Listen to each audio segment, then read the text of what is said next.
بسم الله الرحمن الرحيم. اهلا بكم في فقره جديده من فقرات الكوره مع الجوكر. وطبعا يا اخوانا قبل كل فقره ما تنسوش انكم تدعموا اهل غزه، وربنا يا رب يرحم شهدائهم وينصرهم على من عاداهم ومن خذلهم.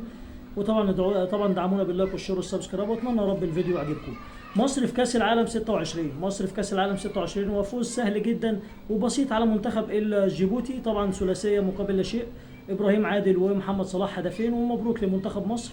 طبعا يعني مش عايزين نحلل، هنحلل هنقول ايه؟ لكن انا بالنسبه لي اللعيب الوحيد اللي عجبني هو كان مروان عطيه. الصراحه مروان عطيه عامل مباراه 100 100. عايزين يا جماعه نقيمه من مستوى المنتخب لما يلاعب المنتخبات الثقيله، مع احترامي لمنتخب جيبوتي. عايزين بقى نشوف الوديات هتعمل فيها ايه. الوديات طبعا منتخب مصر الثاني هيلعب بكره باذن الله امام المغرب الساعه 7 الساعه 7 المغرب، وبالتوفيق للمنتخب المصري برضو. مصر في كاس العالم، مبروك طبعا للشعب المصري الجميل، وطبعا حقكم تفرحوا.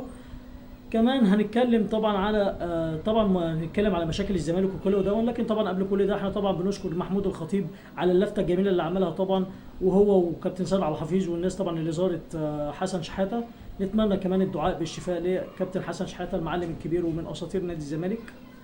طبعا كمان هنتكلم على يعني مشاكل الزمالك وبجمله الزمالك ما بين دلاديل حسين لبيب ورجاله المختل مرتضى منصور. الزمالك هو اللي بيدفع الثمن. وكملت كمان ان طبعا لجنه شؤون اللاعبين نصر زيزو خلاص، وزيزو الزمالك مطلوب انه يدفع لزيزو 40 مليون جنيه. طبعا كملت المشاكل. فيريرا باقي، فيريرا مش ماشي. الازمه الماليه طاحت بنادي الزمالك للاسف. وطبعا بقى انا عايز اشوف بس يعني حسين لبيب اللي كان بيقول لك لو المركب مخرومه انا همشي بيها، ده على فكره يا كابتن ده نص المركب غرق. هنشوف طبعا هشام نصر وفضيحه كبيره كمان بانسحاب من الزمالك من بطوله افريقيا لكره اليد. يعني المصائب لا تاتي فرادى على نادي الزمالك، وربنا يا رب طبعا يخرج نادي الزمالك من كبوته دي. طبعا ارض اكتوبر كمان مصيرها المجهول، يا ترى راجعه لنادي الزمالك ولا ايه؟ هنشوف طبعا الايام الجايه هترسى على ايه. طبعا نخش من نادي الزمالك على نادي الاسماعيلي، وطبعا بسبب عدم الاكتمال للنصاب القانوني لسحب الثقه من نادي من مجلس اداره الاسماعيلي. مجلس اداره الاسماعيلي مكمل طبعا بسبب عدم اكتمال النصاب القانوني لسحب الثقه. الاسماعيلي مكمل ومجلس اداره الاسماعيلي مكمل للاسف. انا طبعا مش عارف والله يعني الزمالك والاسماعيلي هيلاقوها منين ولا منين. طبعا يا اخوانا كمان الاهلي والمدرب الجديد. طبعا المدرب النهارده الدنمارك وصل اسمه ياس تورب. وطبعا ياسين منصور هيدفع نص الراتب، لان طبعا الكلام ده احنا قايلينه من 3 ايام. لكن طبعا ابراهيم ابو شواحن هو طبعا اللي بيطلع يتكلم يقول لك اللي احنا واحنا. لا يا حبيبي، الكلام ده متقال من 3 ايام، وطبعا ده ياسين منصور كمان اللي اعلن الكلام ده. طبعا بالتوفيق للمدرب مع النادي الاهلي، وبالتوفيق طبعا للكره المصريه كلها. اللي اتمنى طبعا نشوف كره مصريه بعدل. اتمنى نشوف كره مصريه يعني حتى المنتخبات، اصلا منتخب مصر يعني حتى النهارده ما كانش ليه شكل، هو باستثناء مروان عطيه. طبعا تصريحات هنا بريده بشان مستقبل حسام حسن معاه. طبعا هنا بريده النهارده غزنا الصراحه. يعني هنا بريده بيقول لك ان طموح المنتخب انه يوصل لنصف النهائي. يعني هو ده الطموح؟ طب يعني مش طموحك انك تاخدها مثلا؟ مش عارف والله العظيم. يعني ده طموح، ده يعني طموحك انك توصل لنص النهائي. طب ادينا بنشوفها يعني كده حسام حسن انا بقولها لك من دلوقتي مش هيكمل اصلا لكاس العالم 2026. هو كبير افريقيا ويا عالم ده هيخرج من المجموعات ولا هيخرج من دور ال 16. هنشوف الكلام ده. طبعا كمان يا جماعه كلام كبير، كلام طبعا نادي الزمالك هيقابل ديكاداها. المباراتين هيكونوا في القاهره.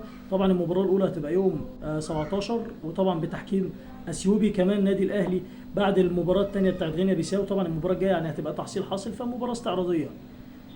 طبعا النادي الاهلي كمان عنده الفريق طبعا ايجل نوار البروندي، وبالتوفيق طبعا للقطبين الكبار نادي الاهلي ونادي الزمالك. كمان بيراميدز عنده مباراه السوبر الافريقي يوم 18 في استاد الدفاع الجوي امام نهضه بركان بطل افريقيا امام بطل الكونفدراليه.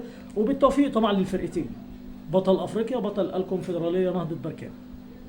طبعا نخش بقى على فقرات طبعا نخش كده على كام خبر في الكره العالميه. وطبعا اعتزال جوردي ألبا نهايه هذا الموسم.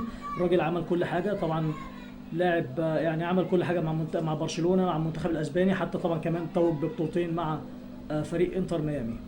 طبعا تصريحات طبعا اللاعب البرازيلي رودريجو بشان الكلاسيكو ان احنا هنقاتل لاخر دقيقه والكلام ده. طبعا يعني مش عايز اتكلم دلوقتي، يعني احنا كده الكلاسيكو خلاص، ده الكلاسيكو اخر الشهر ده.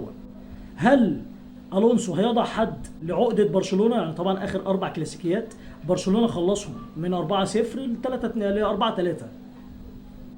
فهنشوف طبعا المباريات الجايه تعمل ايه، طبعا بسبب ان طبعا التصريح وازمه التصريح في ملعب الكامب نو الجديد. مباراه برشلونه وجيرونا هتكون في الكومبانيس او المانجوتيك، يعني عايز تقول اي اسم تقول. وبيراميدز يحاول حمايه لاعبيه من الكباري. طبعا يعني في كلام ان فعلا شيبي وفيستو مايلي جالهم عروض، لكن يعني بيراميدز بيحاول يامن الاثنين دول عشان خوف طبعا من الاحتراف والكلام ده. طبعا الناس كلها بتقول لك الكباري ومش الكباري. ابراهيم عادل يقترب من الاهلي في يناير القادم. الراجل قال لك اللي هو تحت امر النادي وعنده وطبعا اي حد يلعب في النادي الاهلي وكل الكلام ده، ولكن لازم طبعا نشوف اداره الجزيره الاماراتي هتعمل ايه. طبعا احتفالات اكتوبر لسه شغاله وهنشوف اللي جاي. طبعا مبروك لمنتخب مصر، مبروك للشعب المصري الجميل. طبعا اتمنى اكون يا رب ما كنتش تقلت عليكم. حفظ الله فلسطين، ادعوا لاهل غزه. اترككم في رعايه الله وامنه وحفظه، ولكم منا خالص التقدير والحب والاحترام. على ان القاكم. مساء الخير عليكم. السلام عليكم.